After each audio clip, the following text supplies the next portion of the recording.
आवाज गूंज रही है, बंद करा दो सब माइक। वो दूर वाले चल रहा है, एक करा दो, सिर्फ एक। दो एक साथ और यही पास में दो एक साथ चलेंगे। रहते हैं। तो हम लोग बहुत सौभाग्यशाली हैं, आज हम लोग यहाँ उपस्थित हैं और गोवर्धन की कल्याणी पे हम लोग बैठ करके हरिकथा सुन रहे हैं। आप लोग ध्यानपूर्वक सुने। पेन, कॉपी, किसी को भी कुछ चाहिए कि यहाँ पर उपस्थित है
जय श्री कृष्ण चैतन्य प्रभु नित्यानंद श्री अद्वैत गदाधर शिवासदि श्री गौरभक्तवृंद। हरे कृष्ण कृष्ण कृष्ण हरे हरे, हरे राम राम हरे हरे। आवाज ठीक आ रही है? ठीक आ रही है? कुछ छेड़ने की जरूरत तो नहीं, आवाज है गूंज रही है। सुनने वालों को समझ नहीं आएगा तो क्या फायदा। इतना बात करो तो भी समझ गया। हाँ समझ गया, बात किया तो ठीक हो गया। ऐसा ना हो ना, ऐसा ना हो कि मैं बोलूं और समझे ना। खाली मुंह में बात करूं तो थोड़ा बहुत बुझेगा, मैं बात करूं तो स्पीकर थोड़ा सा जीरो, बिल्कुल इको जीरो है, इको बिल्कुल जीरो है। चलो थोड़ा करो, थोड़ी आवाज तो बढ़ा, थोड़ी आवाज तो बढ़ाओ। ठीक है, अब तो ठीक है ना, अब बेटर है ना। अब छेड़ना मत, अब कुछ मत। बड़ी मुश्किल से चीजें सेट होती है संसार में, छेड़ो मत उसको। मैं सर्वधर्म अपने मध्य भूपाल पद्म नित्य लीला पर विष्णुपाद अष्टोपनिषद श्री श्रीमद श्रीमती वेदांत श्री नारायण गोस्वामी गुरु महाराज जी के अभय चरणारविंद में अनंत कोटि साष्टांग प्रणाम करता हूँ। तत्पश्चात नित्य लीला पर विष्णुपाद अष्टोपनिषद श्री श्रीमती विज्ञान भारती गोस्वामी महाराज जी, विष्णुपाद अष्टोपनिषद श्री श्रीमती वेदांत स्वामी महाराज जी के चरणों में अनंत कोटि साष्टांग प्रणाम करता हूँ। तत्पश्चात संपूर्ण रूपानुगुण परंपरा जयुक्त हूँ पंचतत्व श्रीमन महाप्रभु परम दयाल नित्यानंद प्रभु श्री अद्वैत वेदांत शिवासादि समस्त गौड़ मंडली जयुक्त हो। श्री राधा मदन मोहन, श्री राधा गिरधारी, श्री राधा गोपीनाथ, समस्त वृंदावन परिकर जयुक्त हो। श्री सर्वविश्वदाता श्री गिरिराज गोवर्धन की तलहटी में हम सब लोग विराजित हैं। वह श्री गिरिराज जी सर्वथा जयुक्त हो। परम पूजनीय श्री भक्तिवेदांत श्री माधव गोस्वामी महाराज जी के चरणों में मेरा अनंत कोटि प्रणाम। उनकी महनीय सेवा बहुत जयुक्त हो और हमारे परम पूजनीय श्रीपाद अजय कृष्ण प्रभु और उनके समस्त भक्त जिन्होंने इस सत्र का आयोजन किया है, उनकी सेवा भी जरूर हो। उनके माध्यम से मुझे श्री भगवान के संबंध अभिधेय प्रयोजन तत्व के विषय में कुछ कहने का अवसर मुझे प्राप्त हुआ है। आप सब लोगों से कुछ देर के लिए ठहरने की अपेक्षा है, चित्त को स्थिर करना जगत की सबसे दुर्गम और दुर्लभ वस्तु मालूम होती है। मन की स्थिरता आसानी से होती नहीं है। तो धैर्य धारण करके करबद्ध निवेदन है कि कुछ क्षण के लिए जो मैंने यथा योग्य सुना है, यथाधि यथामति सोहम श्रावश्यामि, कि मैंने जो सुना है थोड़ा बहुत अपनी शुद्ध बुद्धि से चिंतन किया है, अनुभव तो नहीं कहूँगा, चिंतन किया है, और उस चिंतन के फलस्वरूप जो कुछ एक दो विचार अपनी योग्यता अनुसार मैं आपके समक्ष प्रस्तुत करूँगा, उसमें अगर कुछ भी प्रयोजनीय लगा, उसमें अगर कुछ भी उपयोगी लगा, तो उसका संपूर्ण श्रेय समस्त गुरु परंपरा को समर्पित है। और उसमें अगर किंचित मात्र भी भाषा में, विचार में, सिद्धांत में कहीं दोष युक्त हुआ, तो उसका समस्त श्रेय जो है मेरे जड़ बुद्धि जड़ देह को है। भगवत तत्व के विषय में, मनुष्य जन्म की दुर्लभता के विषय में आपने प्रातः सुना। ये मनुष्य जीवन की दुर्लभता का विचार आप लोगों ने सुना। मनुष्य जीवन की दुर्लभता को प्राप्त करने के पश्चात, इसका बोध होने के पश्चात, जब जीव को यह पता चलता है कि मैं यह शरीर नहीं हूं, मैं कौन हूं, भगवान का दास हूं, आत्मा हूं, जीव हूं।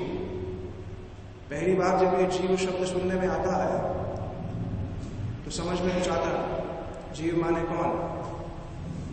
हमारे वैष्णव जन कहते हैं, हम कहते तो हैं हम जीव हैं, लेकिन जीव कैसा होता है? छोटा होता है, बड़ा होता है, गर्म होता है, ठंडा होता है, क्या होता है हम तो पता नहीं। हमें शरीर का अनुभव है, जीव का तो अनुभव नहीं है।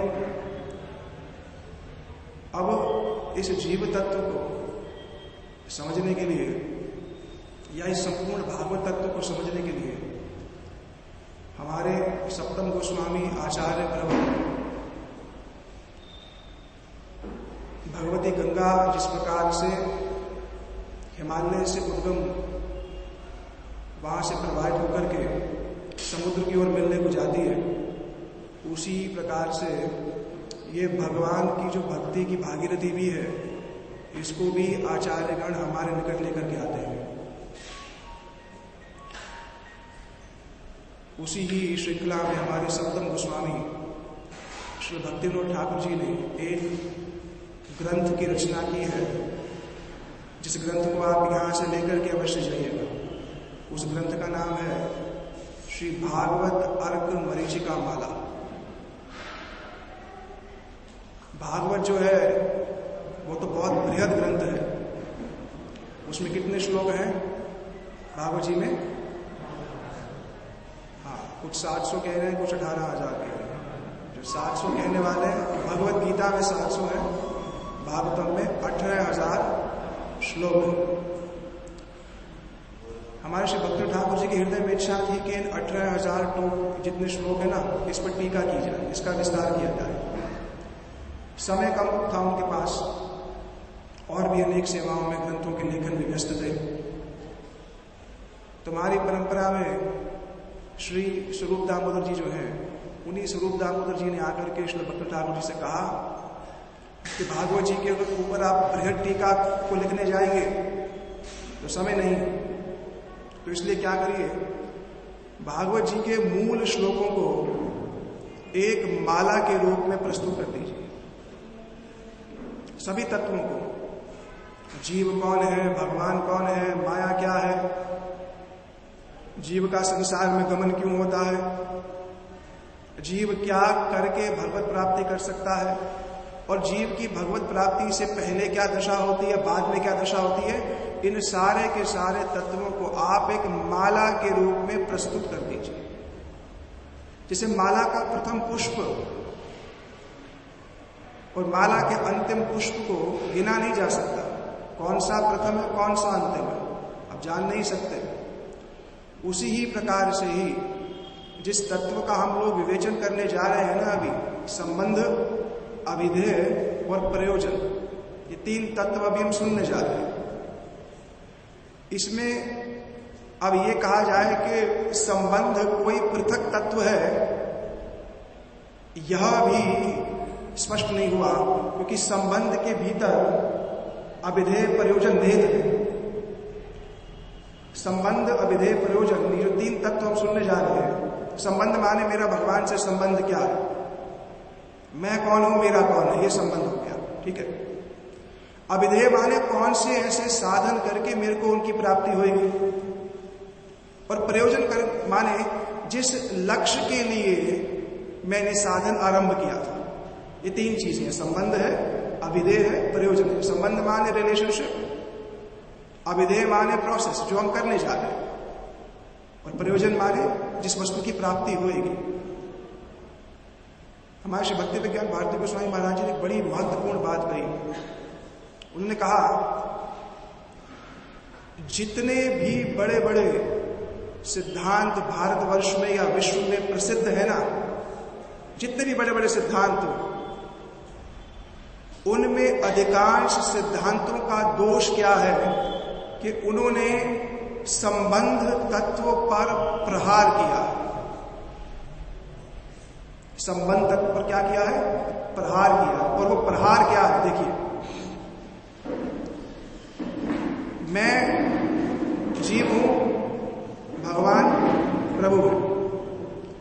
जीव भगवान का नित्य संबंध है, ठीक है।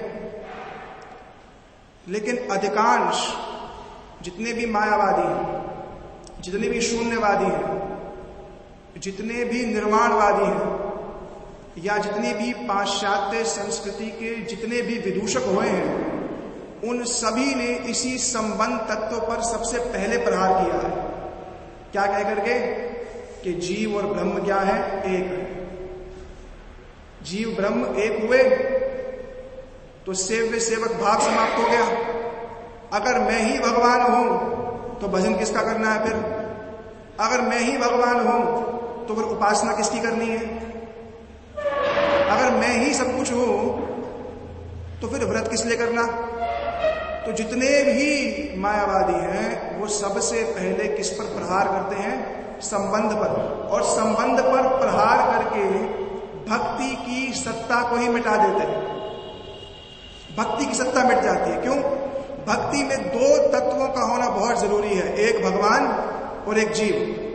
लेकिन जब कोई कहता है कि जीव ही भगवान है या जीव भगवान हो जाएगा, तो क्या होता है? संबंध समाप्त हो गया। एक सेव्य था, एक सेवक था।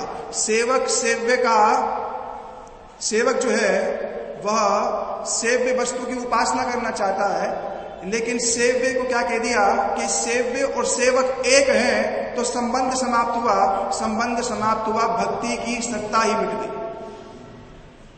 इसलिए हमारे श्रीमद् महाप्रभु जी ने, चैतन्य महाप्रभु ने श्री सनातन गोस्वामी जी को जो ये संबंध अभिधेय प्रयोजन तत्व बताया, उसका जो आविर्भाव स्थली थी वो क्या थी? काशी। काशी में इसीलिए बताया कि काशी में संबंध पे सबसे अत्यधिक प्रहार होता है। काशी वाले क्या कहते हैं? सो अहम, मैं ही ब्रह्म हूं, मैं ही ब्रह्म हूं। इसीलिए हमारे भक्ति विज्ञान भारती गोस्वामी महाराज जी ने कहा कि काशी में, भारतवर्ष में कहीं और भी कर सकते थे, लेकिन काशी में इसलिए कहा क्योंकि काशी में संबंध पर सबसे ज्यादा प्रहार होता है। और प्रहार क्या है? जीव ही ब्रह्म है। समझ रहे मेरी बात? आपको समझ में आ रही है कि मैं ये बात क्यों बोल रहा हूं?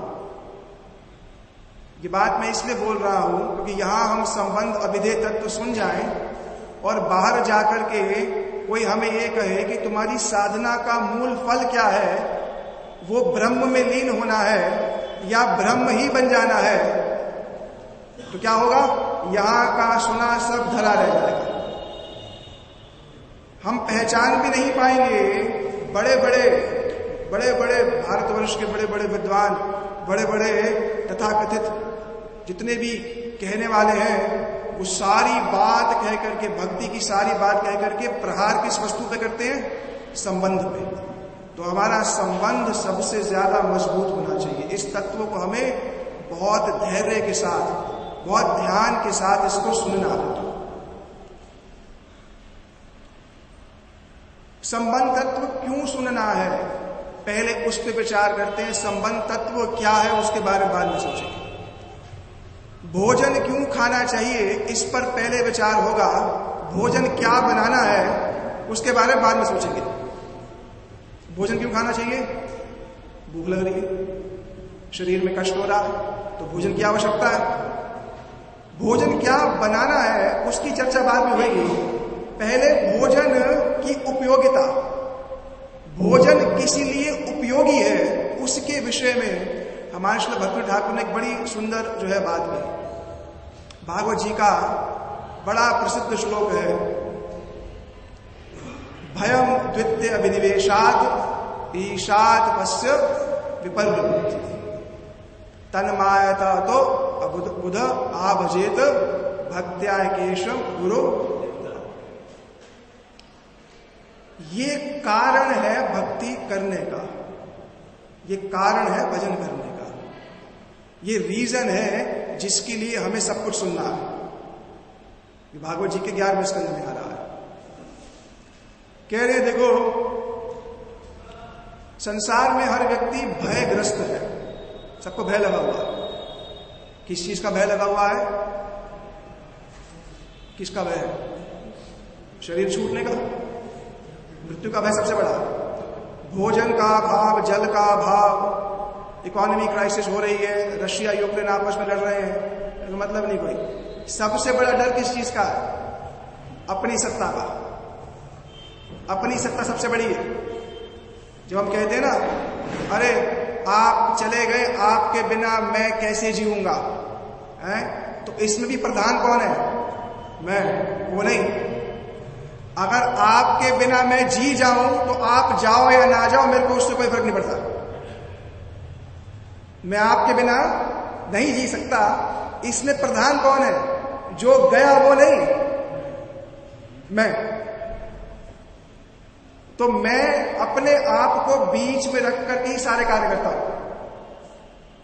कोई भी कार्य होगा, स्वयं को मध्य में अवस्थित करके ही मेरा सारा जीवन है। इसीलिए कहीं ना कहीं जीव के इस व्यक्तिगत जीवन को ही ब्रह्मांड कह दिया जाता है। जीव का ब्रह्मांड क्या है? जीव का ब्रह्मांड क्या है? उसकी स्वयं की सत्ता। और अभी तक हमने सत्ता क्या मानी है कि मैं क्या हूं? यह शरीर, मैं ये शरीर हूं, बस। इसके आगे मैं, इंफॉर्मेशन मेरे पास बहुत है। मैं जीव हूं, मैं भगवान का दास हूं, इंफॉर्मेशन बहुत ज्यादा मेरे पास,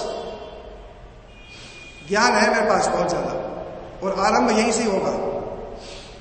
ज्ञान के विषय में सुनते सुनते सुनते जब विज्ञान की अनुपलब्धि होगी, तब ही हृदय से रोदन प्रकट होगा। उस रोदन के फलस्वरूप ही जीवन में कोई तत्वविद महापुरुष आकर के उस ज्ञान को विज्ञान में परिवर्तित कर देगा। सर्वथा सुनना बहुत जरूरी है। कोई ये कहे, अरे नहीं नहीं नहीं, इन सब बातों से क्या रखा है, केवल भगवान को बुलाओ, बिना इन सब बातों को सुने भगवान की आर्त वाणी में भगवान से निवेदन करना असंभव है। भगवत तत्व की प्राप्ति में हम लोग नितांत असमर्थ हैं। यह ज्ञान की चरम सीमा है। सब सुन लिया और उसके बाद लगा कि मैं तो इसको प्राप्ति नहीं कर सकता, लेकिन अब इसकी प्राप्ति के बिना रह नहीं सकता, तब कोई आता। सब सुनना पड़ेगा, विचार करना पड़ेगा। तो भय लग रहा है किससे? द्वितीय अभिनिवेश से। द्वितीय अभिनिवेश माने सेकेंडरी एब्जॉर्प्शन। अब क्या हो गया है? मैं जो हूं वो भूल गया, और जो मैं नहीं हूं उसके कारण क्या लग रहा है? भय लग रहा है। उसके कारण मेरी स्मृति जो है, स्मृति भ्रंश हो गई।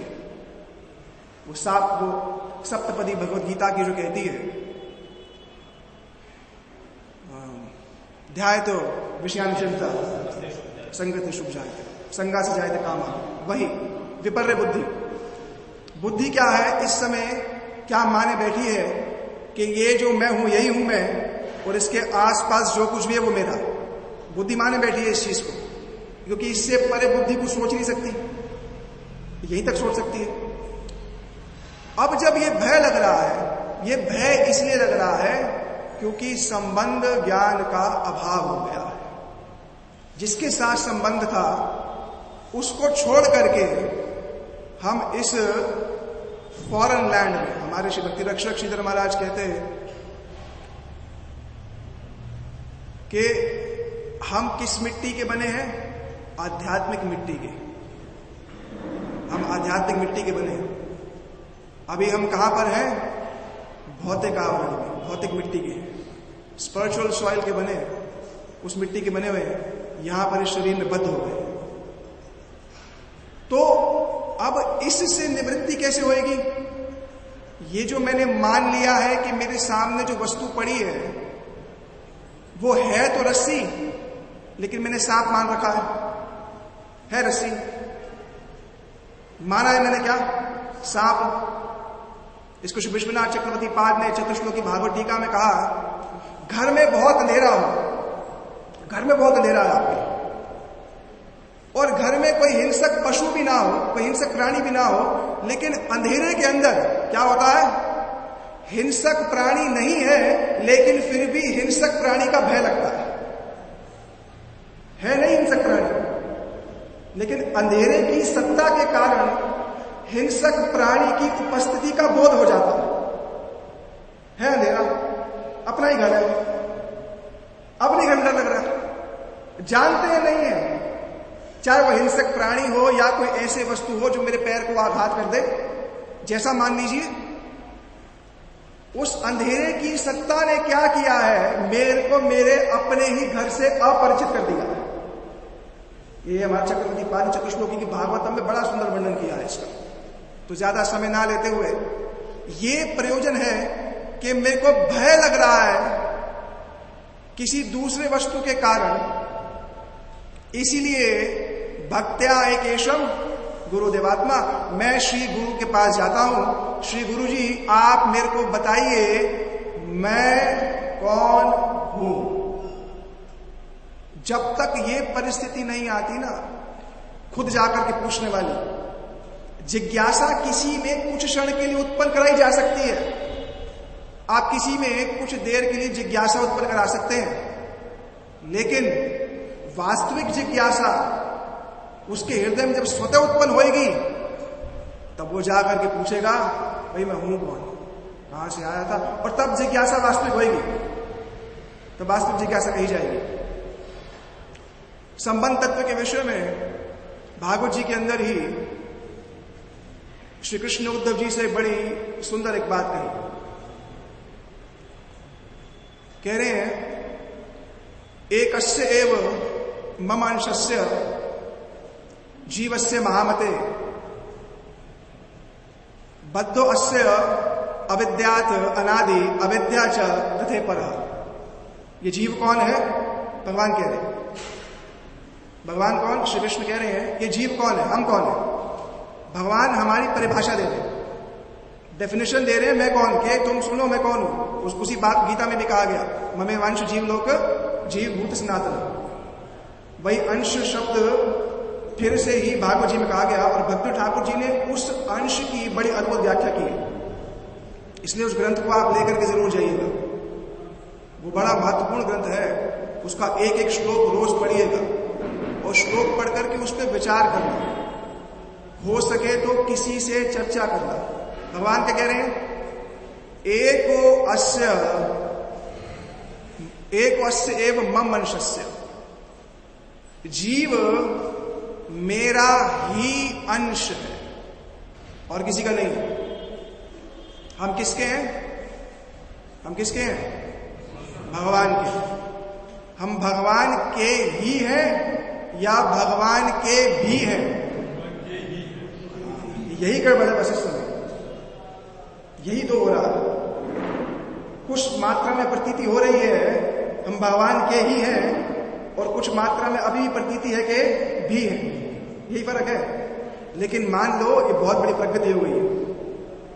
अधिकांश तो भगवत सत्ता को मानने वाले नहीं, लेकिन जो ये कह रहे हैं ना कि मन में आता है कभी कभी मैं भगवान का ही हूं, हैं, ये प्रगति हुई। आप यहां पर आए हैं ना, ये आप मान लीजिए कोटि जन्म की सुकृति फलीभूत होने पर ही कहीं कोई ऐसा स्थान पर आकर के इस तरह की वार्ता का अवसर जो है प्राप्त कर सकता है।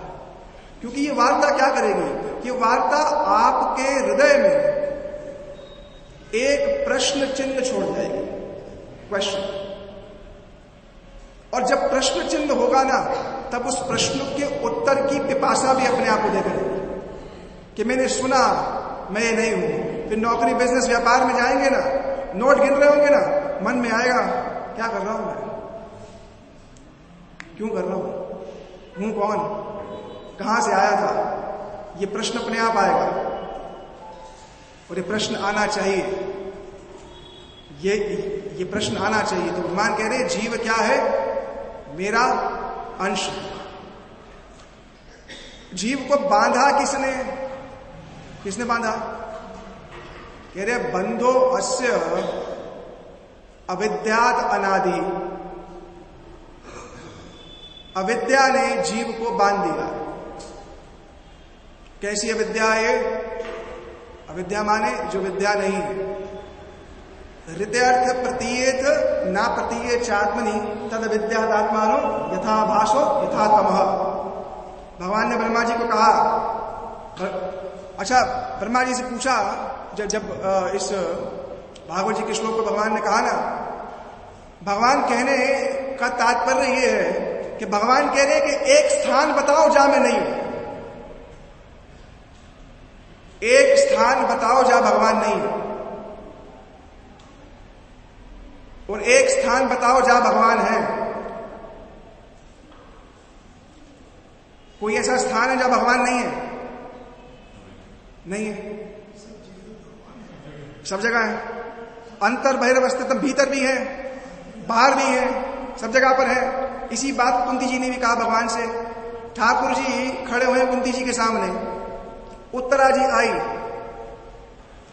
अश्वत्थामा ने क्या करा? बाण चलाया। क्या आई भागवत करके? कृष्ण कृष्ण महाबाहो देव देव जगतपते नान्य त्वद पश्यम मृत्यु संसार परस्परम। अश्वत्थामा ने बाण चलाया है। इस कुरुवंश का जो ये आखिरी बीज है परीक्षित जी, इसकी रक्षा हे गोविंद आपके अतिरिक्त कोई नहीं कर सकता। श्री ठाकुर जी ने कहा, अरे युधिष्ठिर जी हैं, भीम है, अर्जुन नकुल सहदेव, वहां जाइए। तो उन्होंने कहा मैंने सबको देख लिया, इस मृत्यु से आपके अतिरिक्त और कोई रक्षा नहीं कर सकता। तो भगवान ने क्या किया?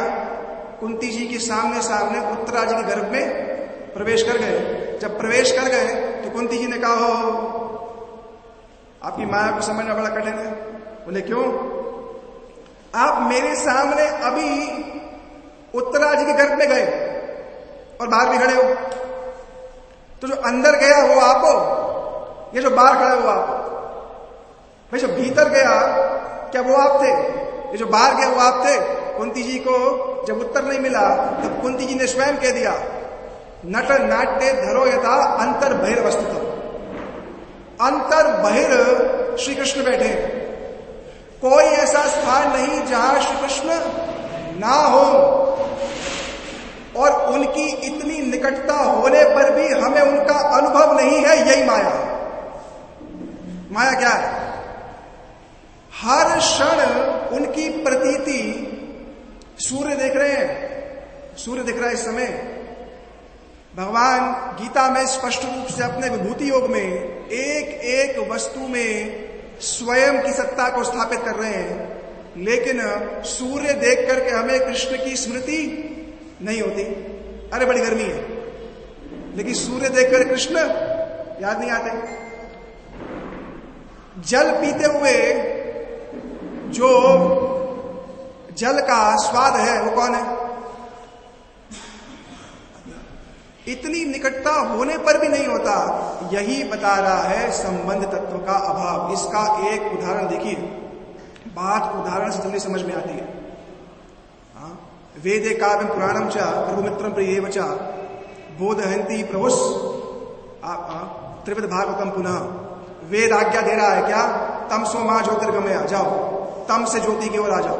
ना वेद ये बता रहा है तम क्या है, ना ये बता रहा है ज्योति क्या है। कहां जाओ ये भी नहीं बता रहा। तम से ज्योति की ओर आ जाओ, तो कहां जाए? तम क्या है, ज्योति क्या है, किसके पास जाऊं? वेद जिस समय वेद रचना हुई, बुद्धि इतनी प्रवीण थी कि तम कहने पर समस्त वस्तुओं का बोध, भगवान से इतर सब वस्तुओं का बोध अपने आप हो जाता था। इसलिए आवश्यकता नहीं है। हमें कोई कहे तम से अंधेरे में आ जाओ, हम अपने कमरे के यहां बैठे होंगे अंधेरे में, बाहर से जाएंगे, बोले आ गए, बताओ क्या करें। अगर हमें कोई कहे कि अंधेरे से ज्योति की ओर आ जाओ, हम क्या करेंगे? अपने कमरे में बैठे हुए हैं, बाहर चले गए, हम तो इतना ही कर पाएंगे। तम क्या है, ज्योति क्या है, इसको उदाहरण के माध्यम से भागवत जी बताती है। भागवत जी में इसका जो है उदाहरण जो है दिया हुआ है कि देखो,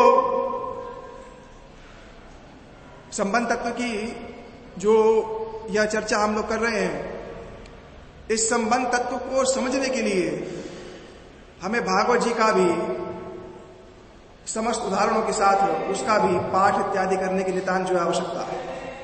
वरना ये तत्व केवल तत्व रूप में रहेंगे, उसका एक उदाहरण देना अत्यंत जो है उपयोगी है। तो जो सर्वत्र उपलब्ध है, उसकी अनुपलब्धि जब हो जाती है, तब ही श्री गुरु के पास जाने की आवश्यकता होती है। भगवान ने कहा जीव कौन है, मेरा अंश। दूसरा उदाहरण इस चीज का दिया गया, कहां पर? भागवत जी के तृतीय, आपके प्रथम स्कंद के तृतीय अध्याय में, जहां 24 अवतारों का वर्णन, 24 अवतारों के वर्णन के पश्चात बड़ी विचित्र बात है, भगवत अवतारों का वर्णन करने के पश्चात जीव के स्वरूप का वर्णन कर रहे हैं। क्यों? क्योंकि भगवत अवतारों के वर्णन का प्रयोजन ही जीव को इस ज्ञान की उपलब्धि है। भाई भगवत अवतार क्यों गाने? इसलिए तो गाने कि जीव को उसकी उपलब्धि हो जाए। तो उसके विषय में श्री सूत गोस्वामी पाद कह रहे हैं, जीव की परिस्थिति बता रहे हैं कि जीव क्या है, और बाद में जीव और भगवान के 9 गुणों की चर्चा वहीं पर ही आ रही है। 9 गुण बताए, उसको करके संबंध के आगे हम आगे अभिधेय तत्व पे भी जाएंगे। सूत गोस्वामी जी ने भागवत जी में 24 अवतारों का वर्णन किया। अंतिम अवतार कह दिया, कि मूल अवतार कह दिया, एते चांस्कल पुंसः कृष्णस्तु भगवान स्वयं इंद्रियाणि व्याकुलम लोके मदन्ति युगे हुए। कृष्ण कौन है? मूल भगवान है। ये कहने के बाद सूत गोस्वामी जी क्या कह रहे हैं? कह रहे देखो, इस भगवत स्वरूपों से, इन भगवत स्वरूपों से भी परे एक और तत्व है, अदृष्ट अश्रुत वस्तुत्वात् सजीवो पुनर्भवेत। जो अदृष्ट है, जिसको नेत्रों से जगत में देखा नहीं जा सकता, अश्रुत है जीव, और वस्तुत्वात् वो कौन है? वह जीव है। अब जीव कितने प्रकार के हैं, इसको हमारे आचार्य वर्णन करते हैं। जीव कितने प्रकार के? मूलतः तो जीव 2 ही प्रकार के बताए गए, बद्ध और मुक्त। भक्ति ठाकुर जी ने इसका थोड़ा और विभाजन कर दिया, स्वांश और विभिन्नांश। एक जीव होते हैं स्वांश, और एक जीव कौन होते हैं? विभिन्नांश। स्वांश जीव कौन से हैं? एक चिंतामणि, एक ही चिंतामणि से अनेक चिंतामणियां और प्रस्तुत हो जाए, और वो हर एक चिंतामणि उतनी ही परिमात्रा में स्वर्ण को प्रसव करने वाली, सोने को जन्म देने वाली हो, और वो चिंतामणि उसी चिंतामणि के समान महाशक्तिशाली हो, इसको कहते हैं स्वांश। स्व अंश इति स्वांश। ये स्वांश कौन होते हैं? भगवान के जितने भी लीलावतार, भगवान के जितने भी गुणावतार इत्यादि हैं, ये सब स्वांश की श्रेणी में आते हैं, स्वांश की श्रेणी में आ गए। जैसे एक महाद्वीप है ना, एक द्वीप है, एक ही द्वीप से बहुत से और द्वीप बन जाए, वो सारे के सारे द्वीप बड़े शक्तिशाली भी हैं, और जैसा पहला द्वीप है वैसा ही दिखते हैं, तो उनको क्या कहा गया? स्वांश। वो तो हम हैं नहीं, हम क्या हैं? हम हैं विभिन्नांश। भगवान से विभिन्न वस्तु, भगवान से पृथक वस्तु हैं हम। और वो विभिन्नांश क्या है? एक हो गए मुक्त कोटि के और एक हो गए बद्ध कोटि के। हम कौन हैं? बद्ध कोटि के विभिन्नांश। बद्ध माने बंधे हुए, त्रिगुण माया में बंधे हुए, इससे मुक्त होना चाहते हैं, लेकिन अपना कर्म बंधन इतना भीषण है कि इससे मुक्त नहीं हो पाते हैं। यह भक्ति ठाकुर का एक और दिया गया उदाहरण। फिर एक और बात कही, एक शुद्ध स्वयं ज्योति निर्गुणस्य गुणाश्रय। यहां नौ प्रकार के भेद बताए गए हैं जीव और भगवान में। यह संबंध तत्व का अंतिम श्लोक में कह रहा हूं। पहला भेद क्या है जीव और भगवान में? एक, भगवान क्या है? एक, और जीव अनेक। जीव कितने हैं? बहुत सारे। भगवान कितने हैं? एक अस्मि बहुस्याम्, एकमेव अद्वितीयम्। एक ही वस्तु है। वो एक ही वस्तु भिन्न भिन्न स्वरूपों में प्रकट होती है, उसकी चर्चा का विषय कुछ और है। एक ही वस्तु है भगवान, और हम सब कौन है? अलग अलग अलग अलग। मेरी आत्मा मेरे साथ वाले बैठे की आत्मा से अलग है, एक नहीं है। मायावादी सिद्धांत में जाएंगे तो क्या बोलोगे? बोलेंगे आपकी आत्मा, इनकी आत्मा, इनकी आत्मा, ये सब एक आत्मा है, अलग अलग नहीं है। वो ये बोल देंगे। वो कहते हैं तुम सब एक हो। अभी तुम अलग अलग दिख रहे हो, तो वस्तुतः तुम सब एक ही हो। लेकिन भागवत जी क्या कहती है? भगवान एक है, जीव क्या है? अनेक। दूसरा गुण क्या है? शुद्ध। भगवान कौन है? निर्मल है। हम क्या हैं? माया की अशुद्धता के योग्य। जरूरी नहीं है कि हम लोग माया से अशुद्ध होंगे, जरूरी नहीं है। योग्य हैं हम माया में रह भी सकते हैं, भगवान के पास भी जा सकते हैं। दोनों वस्तुएं हम लोग कर सकते हैं। तो पहला गुण क्या बताया? एक। दूसरा क्या बताया? शुद्ध। तीसरा बताया स्वयं ज्योति। स्वयं ज्योति माने स्वयं प्रकाशक। हमारी सत्ता किसी दूसरे की सत्ता पर है। जैसे मेरा जन्म हुआ, मैं अपने आप तो आया नहीं कहीं से, माता पिता से आया। माता पिता किससे आए? किसी और से आए, एक परंपरा चल रही। लेकिन भगवान कौन है? वो स्वयं ज्योति। उनकी सत्ता किसी दूसरे की सत्ता पर निर्भर नहीं करती। एक है, शुद्ध है, स्वयं ज्योति है। और जीव जो है वो स्वयं ज्योति नहीं है। जीव आत्म प्रकाशक नहीं है। जीव का जो आत्म प्रकाश है या जीव का जो ज्ञान है, उसकी सत्ता किस पे निर्भर है? भगवान पे। एक उदाहरण देखो, सूर्य को देखने जाओ बारिश समय, सूरज निकला हुआ है। सूरज को देखने जाएं तो सूरज को देखने के लिए कौन सी वस्तु की आवश्यकता है? क्या चाहिए? क्या चाहिए? नेत्र। नेत्र चाहिए, ठीक है। लेकिन अगर सूर्य की रश्मियां ना हो तो? सूर्य की रोशनी नहीं है तो नेत्र होते हुए भी क्या सूर्य दिख सकता है? सूर्य को देखने के लिए सूर्य की रश्मियों की आवश्यकता है।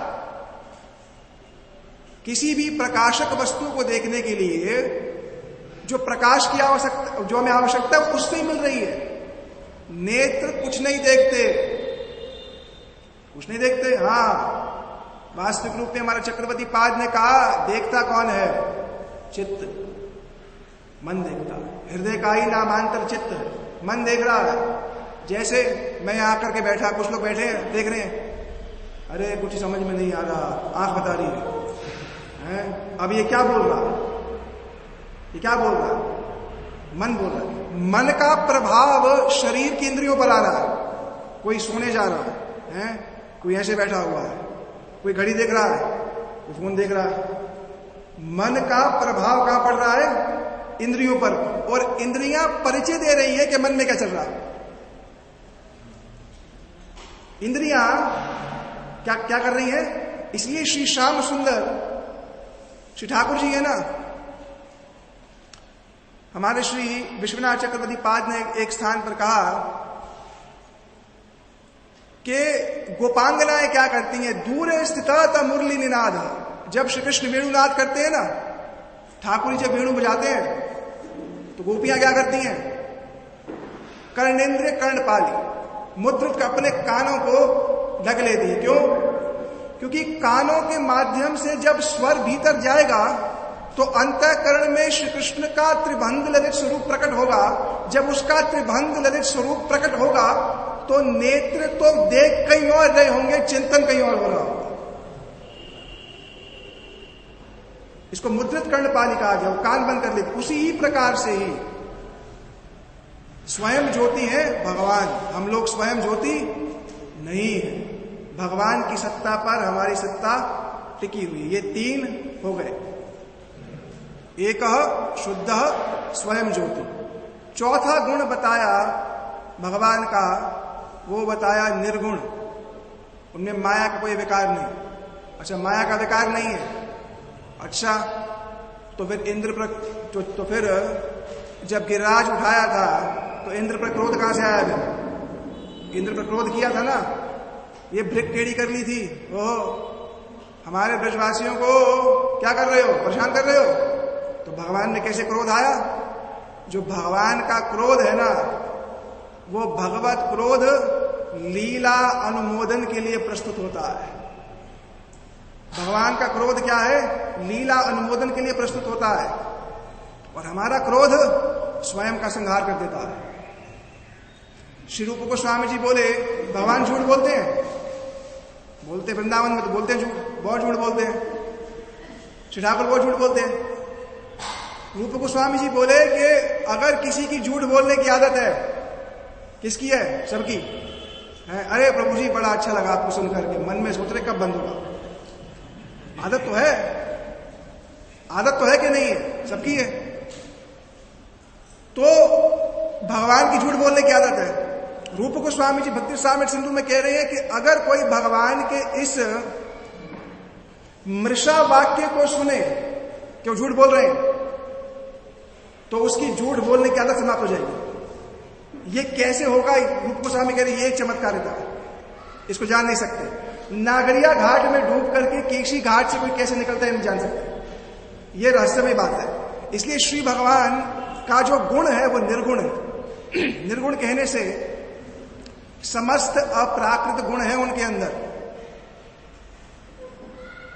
उनकी जो माधुरी है, उनका जो स्वरूप है, उनका जो सौंदर्य है, उनका जो सुगठित शरीर है, हाँ, जो उनका सुगठित शरीर है, जो उनके नेत्रों का अवलोकन है, जो उनका हसन है, जो उनका गमन है, ये सब क्या है?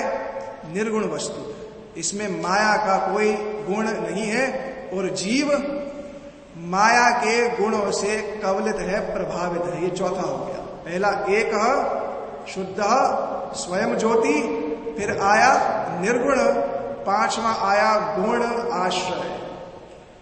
भगवान समस्त गुणों के आश्रय है। जितने भी गुण हैं अप्राकृत गुणों के आश्रय हैं। और जीव जो है उस भगवान की माया के जो प्राकृत गुण है सत्वरजतम, उससे प्रभावित होने योग्य है। ये संबंध बता रहे हैं सारा कि इसके साथ संबंध है क्या हमारा भगवान के साथ संबंध क्या है। तो पहले तो हम अपनी अपनी सत्ता जान रहे हैं। हम एक है, वो एक है, हम अनेक है। उनको माया प्रभावित नहीं करती, हमको माया प्रभावित करती है। वो स्वयं ज्योति है, हम स्वयं ज्योति नहीं। ये सब बातें हो रही हैं। फिर एक और गुण बताया सर्वगह, भगवान सर्वत्र है, हम एक स्थान पर ही स्थित है। दूसरा सातवां बताया अनावृत, भगवान किसी भी वस्तु से ढके नहीं हुए, हम इस पंच भौतिक और सूक्ष्म शरीर से ढके हुए हैं। ये सातवां हो गया। 8वां बताया साक्षी, भगवान कौन है? साक्षी है। हम साक्षी नहीं है, भगवान साक्षी है। और 9वां बता दिया भगवान कौन है? निरात्म आनंदमय परः। ये 9 अलग अलग गुण बता दिए। ये संबंध तत्व है हमारा भगवान के साथ। ये संबंध तत्व है कि मैं भगवान का हूं लेकिन भगवान नहीं हूं। मैं कृष्णदास हूं और कृष्णदासता ही मेरा भजन करने का मूल प्रयोजन है। ओ हे कृष्णदास ए विश्वास होए सदा दुख न है। अगर संसार के दुखों का शमन करना है तो केवल इतना मान लें क्या कि हम कृष्ण दास हैं। सब वस्तुएं किसकी हैं? श्री कृष्ण की ही हैं। हमारे श्री भक्तिवेदांत स्वामी प्रभुपाद जी विदेश में एक समय घूम रहे थे, मॉर्निंग वॉक कर रहे सुबह सुबह। जब घूम रहे थे ना तो उनके एक शिष्य ने आकर के उनसे पूछा, गुरुजी आप कहते हो कि श्री कृष्ण सब जगह पर है, तो महापुरुषों को कृष्ण सब जगह पर कैसे दिखते हैं? जैसे माने इस समय कोई महापुरुष यहां बैठा हो तो कैसे कृष्ण को देख रहा है? कैसे देख रहा है? भाई इस दीवार में कृष्ण है, कहां है कृष्ण है? क्या वो कल्पना करता है कृष्ण है?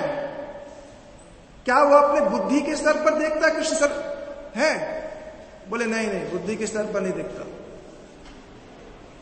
तो उन्होंने क्या किया, अपनी एक छड़ी ली, छड़ी लेकर के अपने जूतों की ओर दिखाया। बोले ये क्या है?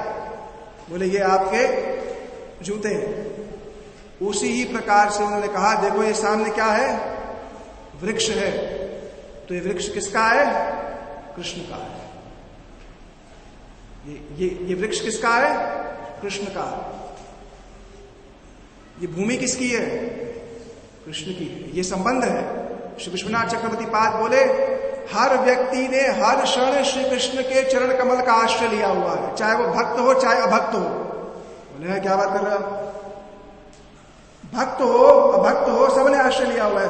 अरे बोले फिर तो सब बंद करो ये क्या किसी को समझाना, क्या संबंध, क्या क्या ये, जब सबने आश्रय लिया ही हुआ है। देखो भागवत जी की द्वितीय स्कंद की टीका में कह रहे हैं पृथ्वी क्या है? पृथ्वी को श्री भगवान के चरण कमल के रूप में प्रस्तुत किया गया है। पृथ्वी क्या है? भगवान के चरण कमल के रूप की एक प्रस्तुति है। चर अचर हर व्यक्ति किस पे चल रहा है? तो सबने किसका आश्रय लिया हुआ है? बस सब कृष्ण ने सबने आश्रय किसका लिया हुआ है? कृष्ण का। इस समय हमारे हृदय में भगवान है कि नहीं? या इस समय गायब हो गए? यही संबंध है। ये जाने भक्तों को आपस में जब मिले ना तो ये भाव रखें कि सवेर जीवे जाने कृष्णेर अधिष्ठान। सब में कौन है? मेरे ही आराध्य बैठे हैं। कोई ये नहीं मेरे में बैठे हैं इसमें कोई और बैठा है, या इसमें तो बैठा ही नहीं है। ऐसा नहीं। संबंध भगवान से तो जानना, संबंध वैष्णवों से जानना। सबसे पहले वैष्णवों से संबंध जानना। तो आ जाओ उपदेशामृत में ददाति प्रतिगणाति गुह्यम आख्याति पृच्छति। भगवान के से संबंध जानने से पहले वैष्णवों से संबंध जानना पड़ेगा। मैं भगवान में जाकर तो देखूं हे गोविंद, वो 7 बार धक्का मारूं, पीछे हो जा, भगवान प्रसन्न हो जाएंगे इससे? कभी प्रसन्न नहीं होंगे। तो ये संबंध तत्व के 9 अलग अलग ये बता लो घटक हैं जो मैंने बताए। अलग अलग घटक है क्या कि एक है, अनेक है, ऐसा ये संबंध हो गया। अब ये निर्धारित हो गया कि मैं किसका हूं? कृष्ण का। मैं मतलब कौन? जीव। हाँ, अभी मैं बोलता सबसे पहले भाव क्या आता है? शरीर। यही चिंतन करना है। मैं मतलब कौन? मैं जीव। किसका हूं? कृष्ण का। ये संबंध है। तो बोले सीधा ही पहली बात में बोल देते, इतना क्यों ले गए? इसलिए बताना पड़ा क्योंकि इस मैं की प्रतीति में भ्रांति होगी। इसलिए भागवत जी में एक बड़ी सुंदर बात कही गई है। भागवत जी को पढ़े या भगवत गीता पढ़े, तत्र श्रवण सुपठन विचारेण भक्त्या विमुच्येत नरः। विचार बहुत जरूरी है। मैंने कोई ग्रंथ लिया, उसके 4 लाइन पढ़ी और उसके बाद मैंने उस पर विचार किया, चिंतन किया। अगर चिंतन नहीं किया तो सुकृति मिल जाएगी, क्योंकि आप भगवत वाणी के निकट है, कुछ ना कुछ मिल जाएगा। हमारे एक आचार्य हुए श्री भक्ति प्रमोद श्रील पुरी गोस्वामी महाराज, वो जब नौकरी करते थे ना, तो नौकरी करते थे और संध्या के समय अपने गुरु जी से कथा सुनने जाते थे। ये बात है कलकत्ता की। कलकत्ता पे शिप होती ना, डॉक, वो जो होता है शिप पर, वहीं पर काम करते थे। संध्या के समय अपने गुरु जी के पास जाकर सुनते थे कथा, और सुनते थे ना, जो भी सुनते थे उसको लिख करके उसका चिंतन करते थे। एक दिन वह अपने घर आए नौकरी से, तो वो शूज अपने जो उनके जूते थे बदल लेते थे। नौकरी के जूते कुछ और थे, तो जूते बदले, तो जूते के अंदर क्या था? बिच्छू। एक बिच्छू उसके अंदर था, उनको पता नहीं। उन्होंने जूते में पैर डाल लिया और मठ जाते थे पैदल, 2-3 किलोमीटर का रास्ता था। वो मठ पैदल जा रहे हैं, उनको बिच्छू काट रहा, बिच्छू काट रहा। इधर कोई मच्छर काट जाए ऐसा भूल जाते हैं, कोई मक्खी आ जाए इधर तो परेशान हो जाते हैं। उनके सामने क्या था? बिच्छू काट रहा था। 2-3 किलोमीटर तक बिच्छू काटता रहा। मठ पहुंचे, जूं ही अपना जूता उतारा ना, पहले तो रक्त की धार हुई। भक्तों ने कहा ये रक्त कहां से आ गया? देखा तो जूते में से क्या निकला? ये इतना बड़ा बिच्छू। उन्होंने कहा अरे, उस समय उनका नाम था श्री प्रमोद भूषण। बोले अरे प्रमोद भूषण जी, ये क्या है? आपके पैर में बिच्छू काट रहा था। अरे बोले हो। उन्होंने ये नहीं कहा देखो मेरा कितना आवेश है।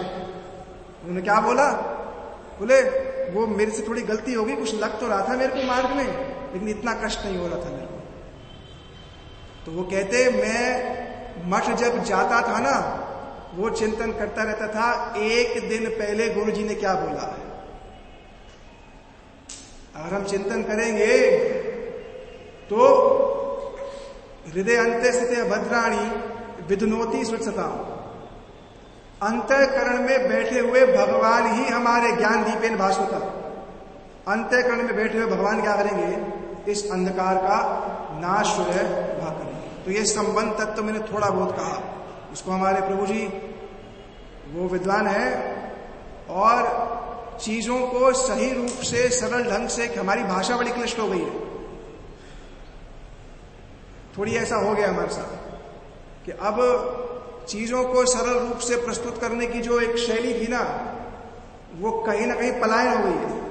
अब कितना सरल कहने का प्रयास करते हैं, वो लगता है कि और जटिल कर रहे हैं। तो मैं विषय वस्तु को जटिल कर रहा हूं, उसको सरल करने के लिए आएंगे हैं। जैसे क्रिकेट मैच होता है ना, पहले 8, 10, 15 ओवर गेम पूरी खराब कर दी, फिर पीछे कोई आता है गेम ठीक करता है, फिर है ना। तो हमने गेम खराब कर दी है सारी, आप गेम ठीक करने के लिए आ जाए। हाँ, मैं आएंगे क्योंकि वो चीजों को सही प्रस्तुत करते हैं। मैं वो सरल रूप में बताते हैं, मैं सुनता हूं उनको।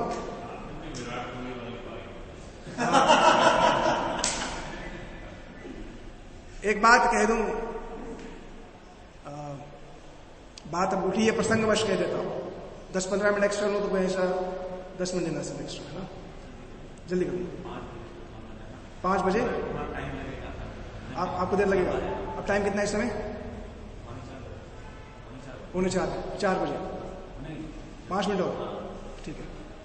तो प्रसंगवश कह देता हूं बात।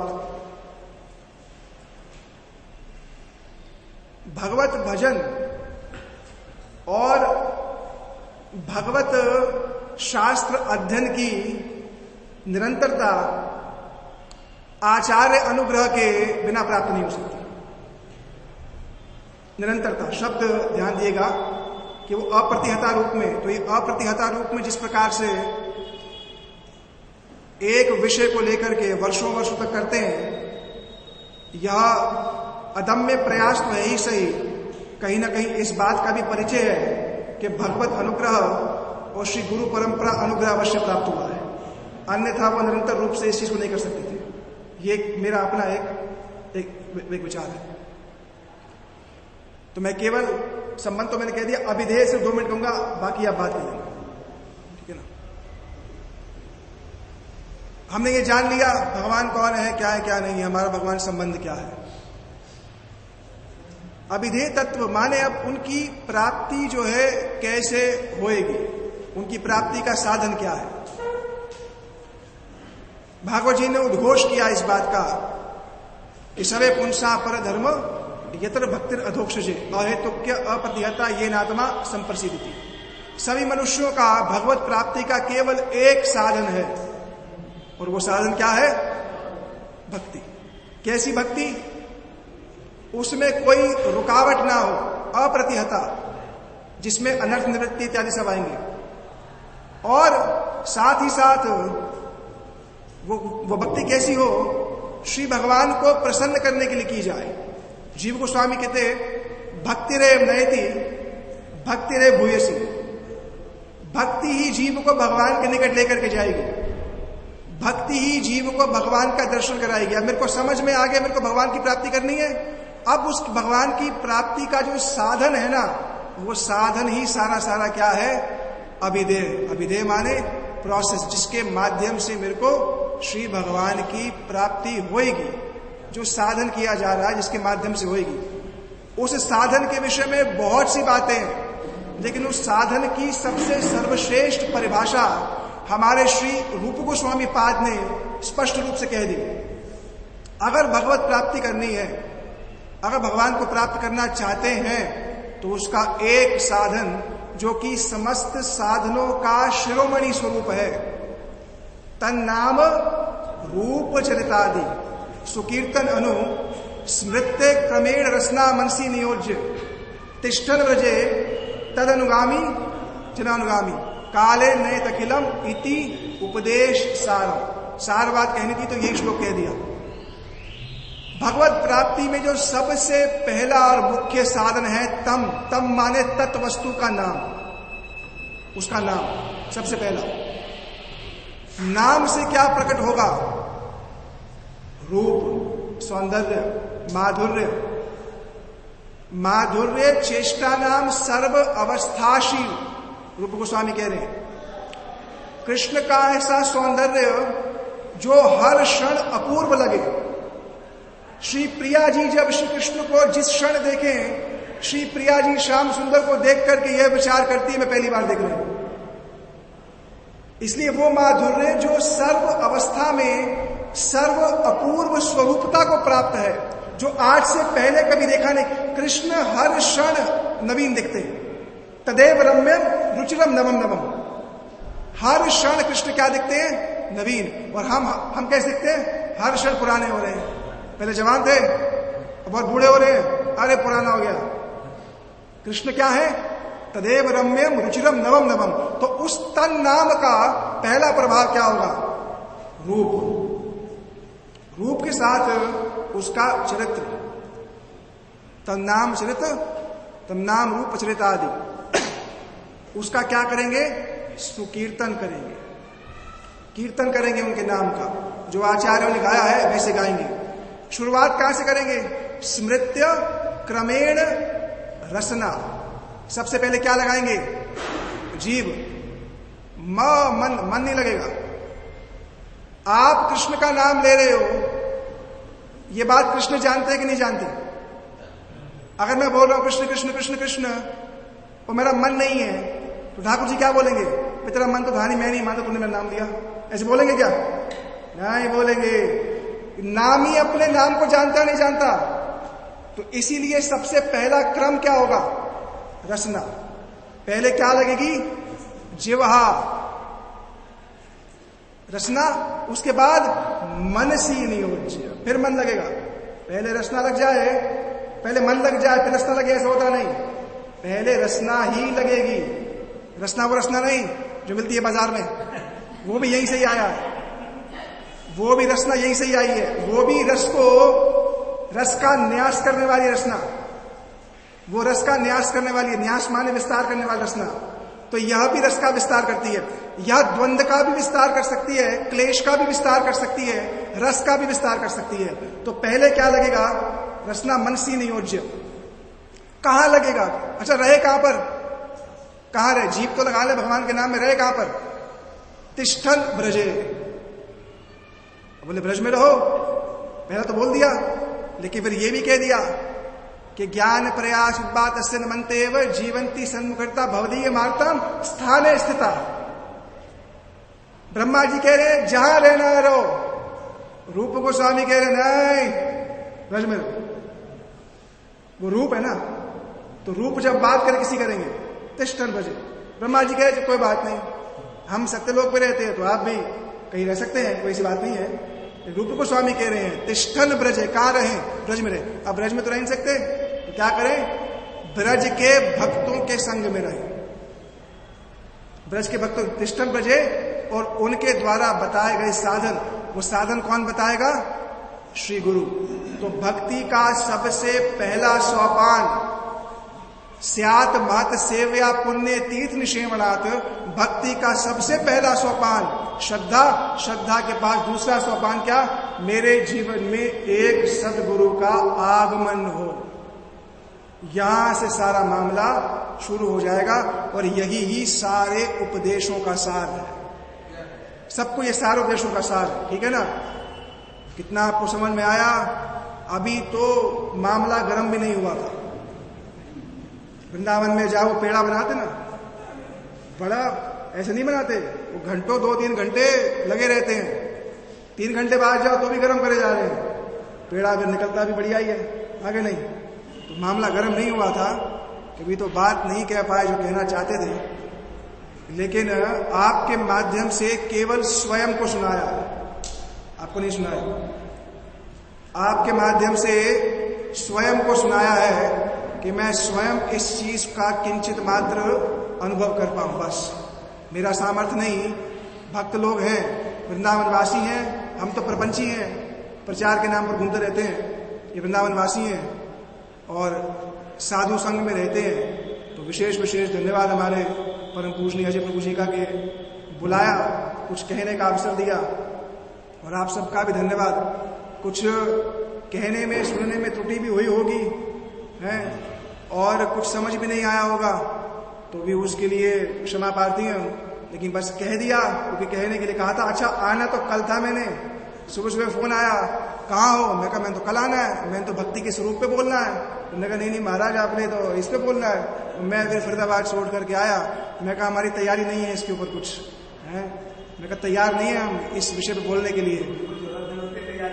तो उन्होंने कहा कि जैसा भाई आकर के 2-4 बात बोल दो। तो आप सब विशेष विशेष धन्यवाद के पात्र हैं।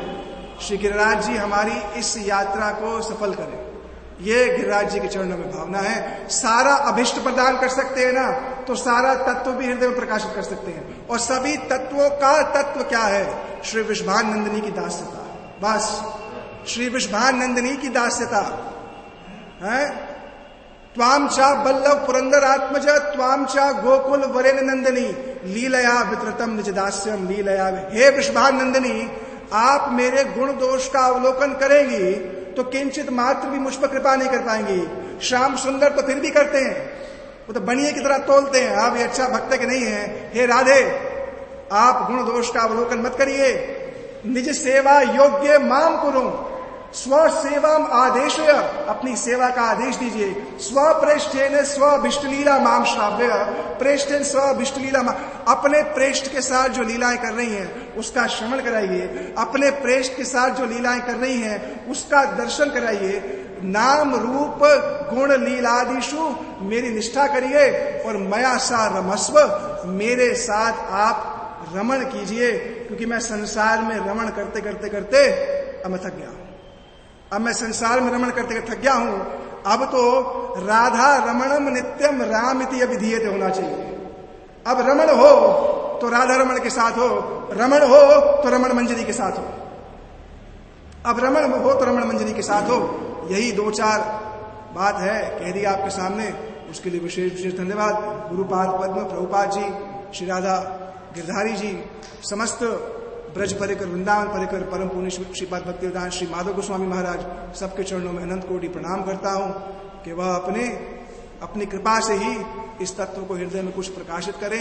येन केन प्रकारेण जिह्वा को भगवान की सेवा में, शरीर को भगवत भक्तों की सेवा में लगाए रखें। यही कुछ बात थी। वांछा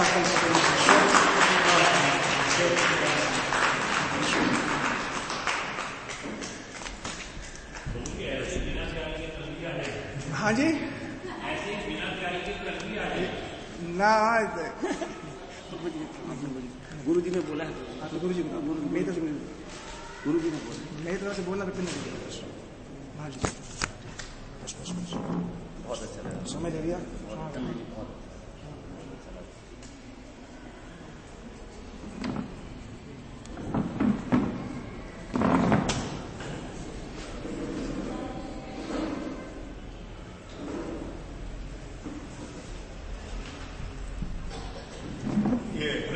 गुरु जी आपको जब तक कंफर्टेबल लगे अब जब तक कंफर्टेबल। ऑडियो रिकॉर्डिंग चलाओगे आप? हैं? ऑडियो रिकॉर्डिंग हाँ चला लगा दो।